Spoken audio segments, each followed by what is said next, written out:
പണ്ടൊക്കെ വീട്ടിൽ മിക്കപ്പോഴും ഉണ്ടാക്കിക്കൊണ്ടിരുന്നൊരു സംഭവമാണ് അരി വറ്റിച്ചത്. അപ്പോൾ ഇന്ന് ഞാൻ അതിൻ്റെ റെസിപ്പിയാണ് കേട്ടോ കാണിക്കുന്നത്. ഭയങ്കര ടേസ്റ്റാണ് കഴിക്കാൻ, അതുപോലെ തന്നെ എളുപ്പമാണ് ഉണ്ടാക്കാൻ. എല്ലാവരും ട്രൈ ചെയ്ത് നോക്കാം. അപ്പോൾ ഇത് ഉണ്ടാക്കാനായിട്ട് ഏകദേശം അരക്കപ്പിൻ്റെ 1/4 കപ്പിൻ്റെ ഇടയിൽ ഞാൻ അരി എടുത്തിട്ടുണ്ട്. ഞാനിവിടെ കുറുവ അരിയാണ് എടുത്തിട്ടുള്ളത്. ചോറ് വെക്കുന്ന ഏത് അരിയായാലും കുഴപ്പമില്ല, മട്ടയൊക്കെയാണെങ്കിൽ കുറച്ചുകൂടെ നല്ലതാണ് കേട്ടോ. അത് നന്നായിട്ട് കഴുകിയിട്ട് നമുക്ക് ഒരു കുക്കറിനകത്തോട്ട് ഇട്ട് കൊടുക്കാം. എന്നിട്ട് അതിൻ്റെ ഒരു 4 ഇരട്ടി വെള്ളവും കൂടെ ചേർത്ത് കൊടുക്കുക. അപ്പോൾ ഏകദേശം ഞാനൊരു 3-3.5 കപ്പ് വെള്ളം ചേർത്തിട്ടുണ്ട്. ഇനി നമുക്കിതിനെ നന്നായിട്ടൊന്ന് വേവിച്ചെടുക്കാം. ഓരോ അരിൻ്റെ കണക്കനുസരിച്ച് വേണം വേവിക്കാൻ. ഞാനിവിടെ എന്തായാലും ഒരു 4 വിസിലോളം അടുപ്പിച്ചെടുക്കുന്നുണ്ട്, എന്നാലേ ഇത് കറക്റ്റ് വെന്ത് കിട്ടുള്ളൂ.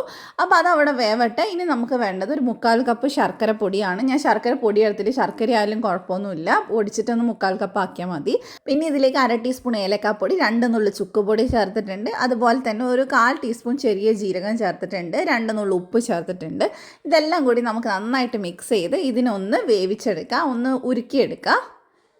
നന്നായിട്ട് അത് മെൽറ്റായി വരുമ്പോൾ അതിലേക്ക് നമുക്ക് ഒരു 1/4 കപ്പോളം തേങ്ങ ചേർത്ത് കൊടുക്കുക. എന്നിട്ട് നന്നായിട്ട് മിക്സ് ചെയ്തെടുക്കുക. ഇപ്പം നന്നായിട്ട് ചോറൊക്കെ വെന്തിട്ടുണ്ട്, അധികം വെള്ളമൊന്നും ഇല്ല കേട്ടോ. ഇനി ഇത് നമുക്ക് ഇതിനകത്തോട്ട് ചേർത്ത് കൊടുക്കുക.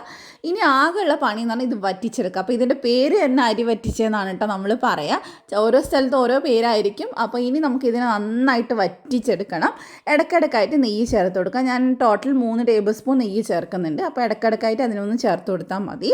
അപ്പോൾ ഈ വെള്ളമൊക്കെ ഒന്ന് വറ്റി ചെറുതായിട്ടൊന്ന് ഇതേ പാനിൽ നിന്ന് വിട്ട് വരുന്ന പരുവായിട്ടുണ്ട്. ഇത്രയും പോരാ, ഇച്ചിരിയും കൂടെ ഒന്ന് വറ്റാനുണ്ട്. അപ്പോൾ അതെ ഇപ്പം ഏകദേശം റെഡി ആയിട്ടുണ്ട് കേട്ടോ. ഇനി ഇത് നമുക്ക് ചൂടോടെ തന്നെ നമുക്ക് സെർവ് ചെയ്യാം. ഭയങ്കര ടേസ്റ്റാണ് കഴിക്കാൻ, മക്കൾക്കൊക്കെ ഭയങ്കര ഇഷ്ടമാവും. അപ്പോൾ എല്ലാവരും ഇതൊന്ന് ട്രൈ ചെയ്തിട്ട് ഫീഡ്ബാക്ക് അറിയിക്കും. അപ്പോൾ നിങ്ങളുടെ നാട്ടിൽ ഇതിനെന്താ പറയുന്നതെന്നൊക്കെ ഒന്ന് കമൻറ്റ് ചെയ്യാം കേട്ടോ.